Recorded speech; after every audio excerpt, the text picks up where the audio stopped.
दिलवा के कहीं का फसाना, हमहु रहनी केहू के दीवाना। दिलवा के कहीं का फसाना, हमहु रहनी केहू के दीवाना। समझल ना बैरी जमाना, समझल ना बैरी जमाना, जिनकी बातें अझुराइल हो। कहवाई प्यार ले आइल हो, कहवाई प्यार ले आइल हो।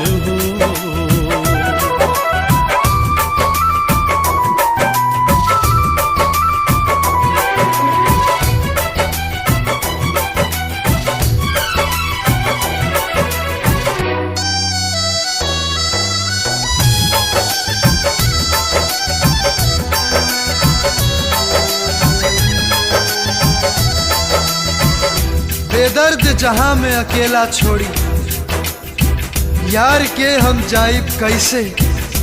जिस्म के तब मिटा दे, बाकी रूह के अलगाइब कैसे। जिंदा रहल कठिन बा नइखे, मुअलो आसान हो।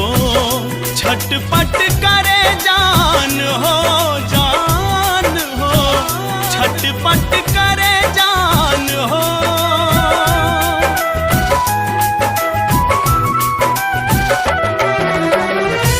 इश्क देखौलस हमके रंग हजार हो। जीत के गईनी हार हो, हार हो, जीत के गईनी हार हो। का सजा मोहब्बत में बा, का सजा मोहब्बत में बा, अब जाके हमरा बुझाइल हो।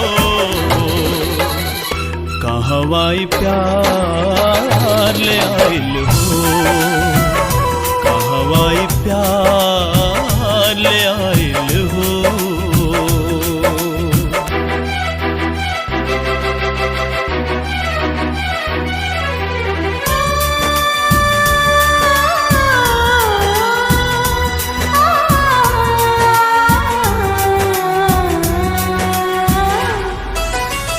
महबूब के तस्वीर बना के लहू से सिंगारल करी ले। बस चारों पहर अपना जान के रो रो के निहारल करी ले। अखियां में पानी पानी, जियरा में आग होना। चैन देवे कौनो राग हो, राग हो, ना चैन देवे कौनो राग हो।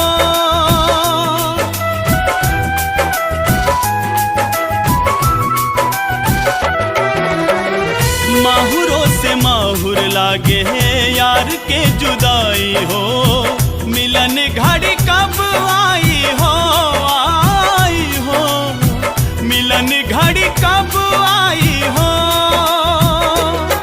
कहे रूसल हमसे नसीबा, कहे रूसल हमसे नसीबा, का विधना के मन में समाइल हो।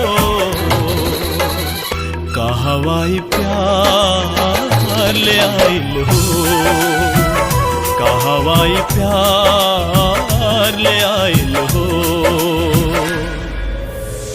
जैसे खतरनाक गैसेस होती हैं, इसलिए व्यक्ति अगर ज्वालामुखी के पास सांस भी लेता है तो जहरीले तत्व मनुष्य के फेफड़े में भर जाते हैं, जो व्यक्ति के फेफड़ों को जला कर रखते हैं।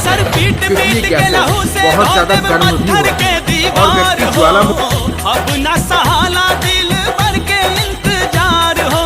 पिघला दी लोहा के इतना चाहत में बाज्वाला, मिट जाई दुनिया से प्यार मिटावे वाला, प्यार मिटावे वाला, प्यार मिटावे वाला।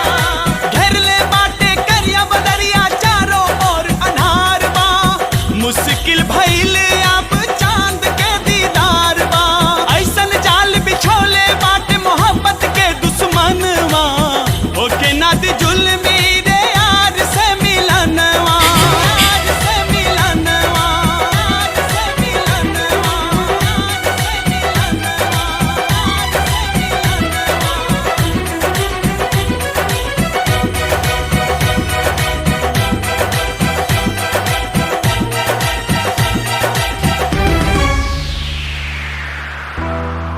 होखे ना दी जुल्मी